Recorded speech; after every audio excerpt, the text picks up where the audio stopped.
In 1980, a gifted mechanic from Vancouver Island left behind one of the strangest notes ever found in a missing person case. It said he was leaving on a 42-month interstellar voyage. It suggested he had been in contact with aliens, and it told his family not to worry, because he would be back. Then he climbed into his truck, drove away into the night, and was never seen again. Years later, possible evidence of an explosion was found high on Mount Prevost, including truck fragments and human remains reportedly believed to be his. And yet even that never fully ended the mystery. This is the story of Granger Taylor, a disappearance balanced uneasily between obsession, eccentric genius, possible self-destruction, and a final message that still feels impossible to explain.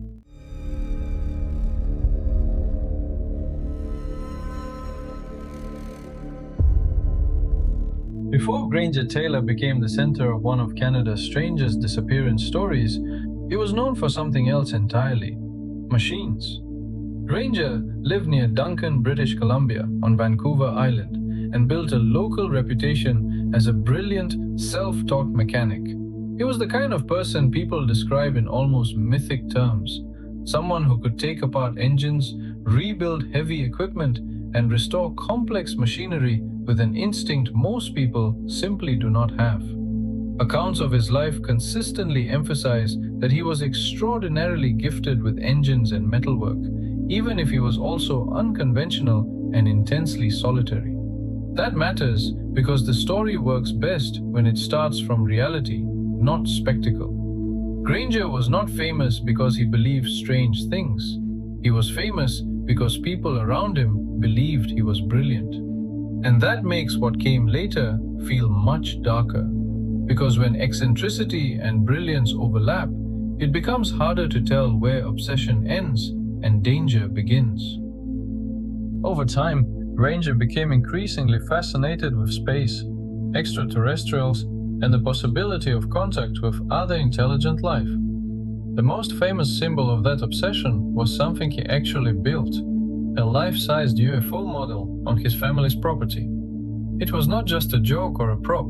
It became one of the most memorable images attached to the case.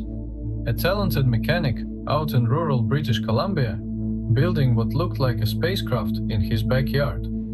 This is usually where people try to turn the story into something simple. A UFO man vanished, therefore it must be an alien mystery.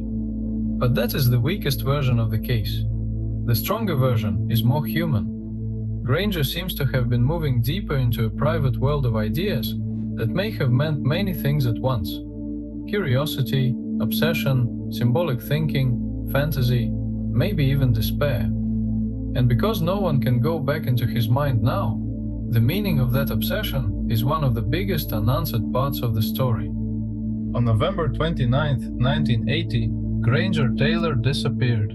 Before leaving, he reportedly left behind a note for his family. The note said, in substance, that he was leaving aboard an alien spacecraft for a 42-month interstellar journey and expected to return. The exact wording varies slightly in retellings, but the central message is the same. He framed his departure as something extraordinary, deliberate, and temporary. That note became the heart of the mystery, because it can be read in several ways. Maybe Granger meant it literally. Maybe he believed, in some sincere and private way, that he was about to have contact with something beyond human life. Maybe the note was symbolic, not a statement about aliens, but a disguised farewell written in the language of his obsession.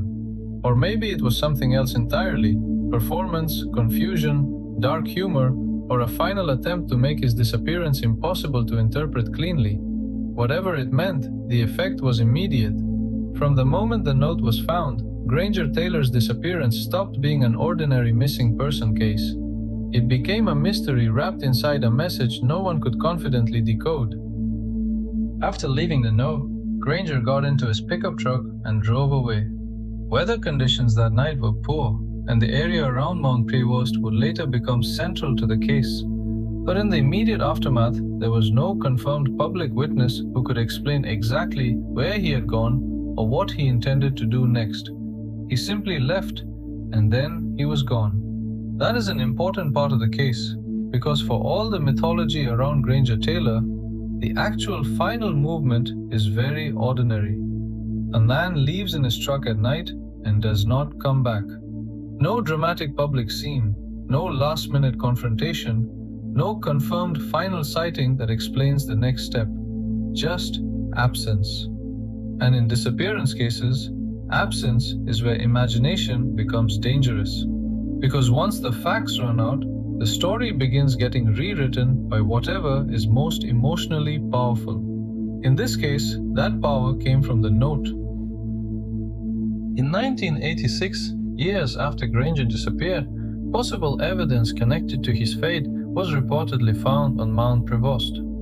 Accounts say that truck fragments and human remains were discovered at what appeared to be a blast site, and later retellings have linked that location to markings on one of Granger Taylor's maps.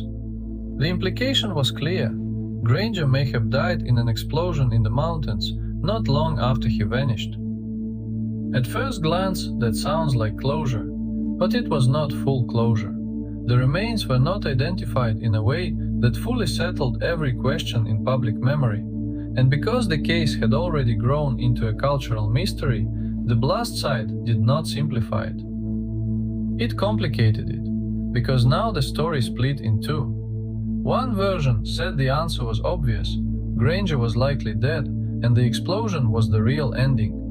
The other version said the ending still did not feel solid enough, not because aliens were more plausible, but because the evidence, the note, and the symbolism all refused to sit comfortably together.